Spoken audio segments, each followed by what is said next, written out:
24 घंटे राज्यर अधिकांश स्थान में पाग सुखिला रही बेले आम जाजपुर सहर में पाखापाखि 25 मिलीमीटर वर्षा रेकर्ड कर केउझर बालेश्वर भद्रक किसी स्थान में हालुका वर्षा रेकर्ड कर सहित आम देखा दिन तापमात्रा अनेक स्थान में सामान्य वृद्धि घटी। सर्वोच्च दिन तापमात्रा आम भवानीपाटना और टीटलागढ़ में 36.5 डिग्री सेल्सियस रेकर्ड कर 5टी स्थान में दिन तापमात्रा 35 डिग्री रु अधिक रेकर्ड कर सहित बर्तमान देखा आम अनुगुल घन कुहुड़ी दृश्यमान रही जोटि दृश्यमान दूरता पाखापाखि 100 मीटर रही है।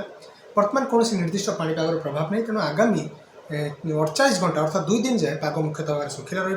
22 तारीख ठार आम राज्यर किसी आभ्यंतर ओडिशा सहित उपकूल ओडिशा हालुका वर्षा लगी रही संभावना रही। 22, 23, 24, 25, 26 ये जो रोचे आम पाखापाखि 4 ରୁ 5 दिन पर्यंत वर्षा लगी रही। 24 तारीख में वर्षार प्रभाव सामान्य अधिक रही पूर्वानुमान कर सहित रात्रि तापमात्रा विशेष परिवर्तन कौन संभावना ना कि दिन तापमात्रा आगामी 2 दिन जाए विभिन्न स्थान में 35 ରୁ 37 डिग्री पर्यंत छुईबार संभावना रही। कारण शुष्क वायु दिन समय राज्य मध्य को प्रवेश करुँच रात्रि समय जलीय बाष्पूर्ण वायु प्रवेश कर रात्रि तापमात्रा विशेष परिवर्तन घटना। खास करके आम उपकूल ओडिशा रे रात्रि तापमात्रा 2 ରୁ 3 डिग्री जाए अधिक रोकता बेले आभ्यंतर ओडिशा किसी स्थान में तापमात्रा 5 ରୁ 7 डिग्री जाए अधिक रही।